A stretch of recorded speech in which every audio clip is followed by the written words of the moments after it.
All right, we're going to move on to our final presentation, Team Shamrock. Team Shamrock, if you want to get your presentation ready, you can begin when you are ready to. I'll start the clock.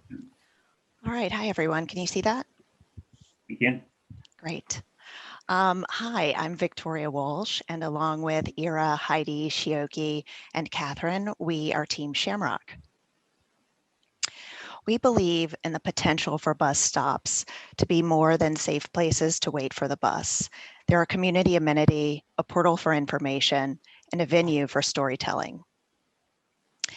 To start that story, we decided to focus on MARTA bus routes 816 and 809 that connect the Carter and Martin Luther King centers, two Nobel centers that are connected by Freedom Park. Reinforcing this transit corridor in this location parallels other initiatives like the Peace Path with the Path Foundation and the John Lewis Flowering Forest with Trees Atlanta and Freedom Park Conservancy. This specific route connects major tourist destinations, diverse historic neighborhoods, a hospital, and Old Fourth Ward Park. It offers ripe storytelling opportunities about resilience and human rights, gentrification and displacement, the civic action that resulted in the formation of Freedom Park, and the civil rights movement. So our project is focused on three themes. First, Martin Luther King advocated for what he called the beloved community, one that is built on human decency and nonviolence. In their 2017 book, Atlanta City Design, Aspiring to the Beloved Community, the Department of City Planning identified the challenge of updating transit while building community. We imagine a transit experience that makes connections, respects our neighbors, and appreciates our history. Second, transit is for everyone, irrespective of our language, background, circumstance, and ability. The local community needs transit to be safe, easily navigable, and informative, and our guests need to navigate an unfamiliar city, find our landmarks, and hear our stories. And finally, we must take care of our people, especially those experiencing homelessness and those whose livelihood is dependent on transit. We must take care of our environment, keep our streets clean and plant trees, nurturing the canopy, which is the lung of Atlanta. And we must support and celebrate transit as a means to reduce emissions and slow global warming. Martin Luther King Jr., our goal is to create a beloved community. Jimmy Carter, we become not a melting pot, but a beautiful mosaic. Let's take a journey. We start off heading west on John Lewis Freedom Parkway across the street from the Carter Center parking lot where we have a shelter that could use a makeover. There is no crosswalk, a curb that is not ADA, and vehicles tend to fly by, preventing safe access on this side. Some street artists do take advantage of the palette, so by commissioning or paying an artist, they would offer innovative designs highlighting the stories of this location, increasing accessibility while keeping sustainability in mind, which is true for all of our stops. So let's keep moving west, crossing over Ralph McGill Boulevard at the Old Fourth Ward Park. There is a sign stuck in bushes.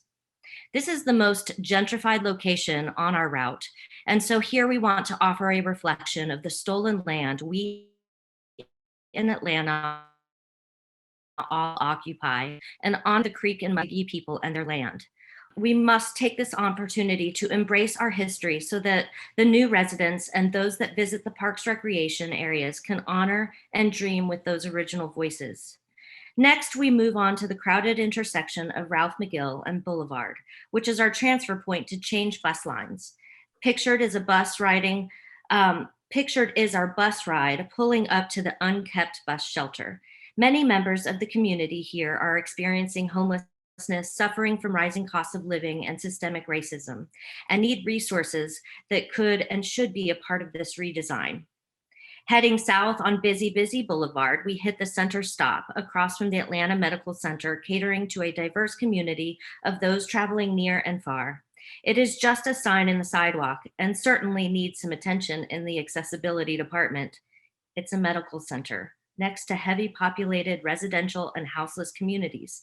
In fact, the Braille placard on the sign is smushed and unreadable. Finally, we end or begin our journey at the MLK Center, a full circle journey. This last or first stop is so in need of a thoughtful and caring design, not only to highlight the stories of this vital location, our beloved community, but also to pay respect. Here, we are at the corner of Martin's childhood home, next to the Memorial Fountain and down from Ebenezer Church. This is the heart of the civil rights movement and should become not a melting pot, but a beautiful mosaic. We must do better in supporting our artists to tell the story in a beautiful, accessible, and sustainable way so that our children and their children and all of the children have at least a chance at living both Jimmy Carter and Martin Luther King Jr.'s dreams. Our project focuses on 4 primary areas. We've developed a request for qualifications. We have a community engagement strategy that the artists will have to propose. We focus on diversity and inclusion, and we also have a project website. Our RFQ process basically focuses on getting requests for public art installations at 5 bus shelters and stops that connect the King Center and the Carter Center. We accept proposals from artists or art teams. They must be residents of the state of Georgia with preference given to Fulton County residents. It was important to us to support our local art community. The evaluation criteria, it focuses not only on the qualifications and past visual representations presented by the art teams, but community engagement, as well as how this art installation will advance racial and cultural justice. The RFQ review committee is comprised of not only government stakeholders, such as the Atlanta Regional Commission, MARTA, and the City of Atlanta's Mayor's Office of Cultural Affairs and Public Art Service. We also will include community members from neighborhoods adjacent to these bus routes. We have earmarked a total of $100,000 for this project, of which $62,500 is earmarked for artist team compensation. $37,500 actually goes towards the fabrication and installation of the art at the bus stops. The deadline to apply is July 19th, 2021. We will notify successful respondents August 2021, with installations installed in the spring of 2022. Muy bien. So as my team mentioned, our project is based on community engagement. So we decided to create a survey, electronic survey in both Spanish and English. Of course, you know, there are other languages that we could cover, but that was just an example. And so, you know, we also believe that we can connect with the community in another different ways, not only electronic and virtual, but actually knocking the doors and actually listening and engaging with the public and the locals. In addition, we actually created a diversity and inclusion policy. We want to ensure that everyone has access to the quality of public transportation, including those who have been historically marginalized. So not only disability and LGBTQ, but also ethnicities, immigrants, refugees, elders, and new Americans. And finally, we also included a website. Because Atlanta is international, we felt that we needed to have a presence, and the presence could be also through the website, where we're going to include what, who, why, and what is the project about. Also, we'll give opportunity for artists to engage with other people around the world. In addition to the website, participants will be required to curate community engagement locally. Also on our next slide, we gathered a lot of inspiration from all over the world, from digital to low tech to high tech, all the way down to the magic school bus and the words visible bus on the bus stop. Just bringing it together in the spirit of MLK, President Carter, and John Lewis, we wanted our project to bring together these diverse communities and highlight the rich cultural history of Atlanta and to be not only unite them, but bring a touch of positivity and hope to their neighborhoods. In the words of our fearless leader, as Atlanta experiences growth that will nearly triple our population, we must ensure that our city becomes more equitable, more resilient, and more committed than ever to welcoming everyone at every level of society. So we believe our project will be able to bring that together, and we are Team Shamrock. Great, thank you, Team Shamrock. Councilmember Faruqi, will you lead for the jurors? Yeah, well, thank you, Josh, and thank you, Team Shamrock, for your presentation.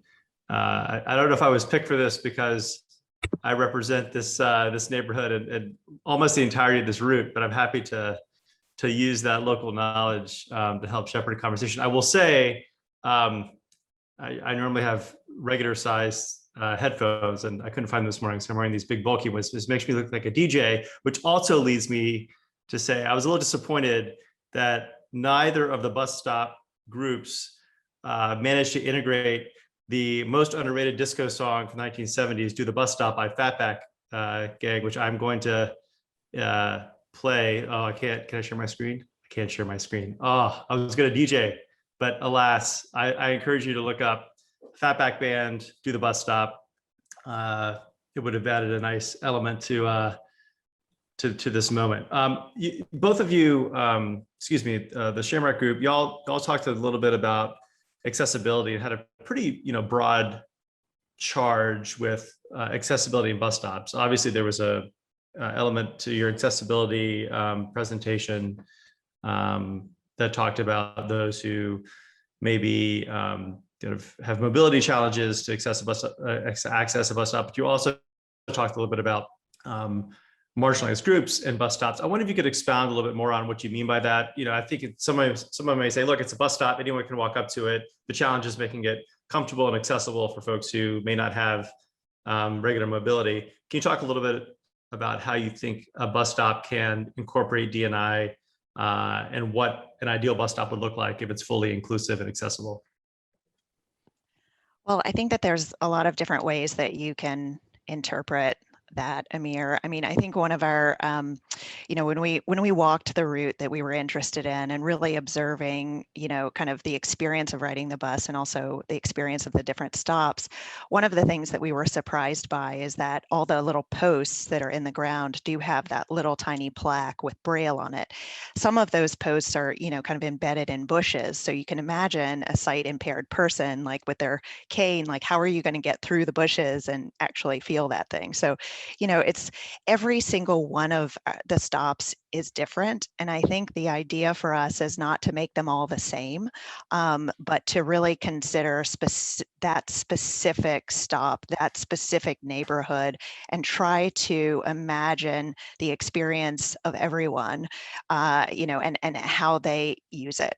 So, I mean, I think it is far reaching, as you said. And so is y'all's approach for the bus stops you identified on this route, and I live by a couple of them, I know them well, to have almost a bespoke approach to each of these bus stops or there would be a design solution that would work at all of them? 5 different artists. Right. 5 different artists. So we imagine a different approach for every single one. And part of that is sort of making this opportunity available to more artists, really focusing on the individual needs of each one of these stations. We went for diversity. Some of them are busy street corners, others are a post in some bushes, another is on a sidewalk. They're all very, very different, and we think that they would require different approaches. Yeah, I'll say one of the challenges. Go ahead, I'm sorry. Amir, sorry to jump into, but it's important to say this. Many of the artists are local, right? And so they don't have the same opportunities that other artists to be able to present their art unless we are inclusive, totally inclusive, including Hispanics, Asians, and so forth, right? So that's why the project is the core of it is diversity and inclusion, but in different levels, if it makes sense. And in your vision of how these bus stops can be inclusive, let's ignore for the fact that there's a lot of jurisdictional challenges between MARTA, the city, one at Boulevard and Ralph McGill, Atlanta Medical Center is right there, and actually manages a lot of that property, which could either enhance or disincentivize using the bus stop. But do you envision elements of these bus stops, and I assume this is part of for an artist to use their creative license with, but being multilingual, telling a story, or is it purely just to make it a nicer experience? I mean, can you put some tactile bit on that? In the actual RFP that we developed for this project, it actually requires the respondent to address that. And so they have to outline their community engagement strategy. And so it takes all of that into consideration. Great. The vision would be, I mean, we had to hold ourselves back from trying to design this. We wanted to design this, but in all of our ideation about it, I mean, storytelling is key. You know, I mean, there's so much to tell in this particular district, and locals don't know it, you know, and surely tourists don't know this information. So we could imagine a digital interface, a digital artist proposal. We could imagine analog poster, three-dimensional sculpture, but somehow tapping into that curiosity to, you know, inspire people to want to know more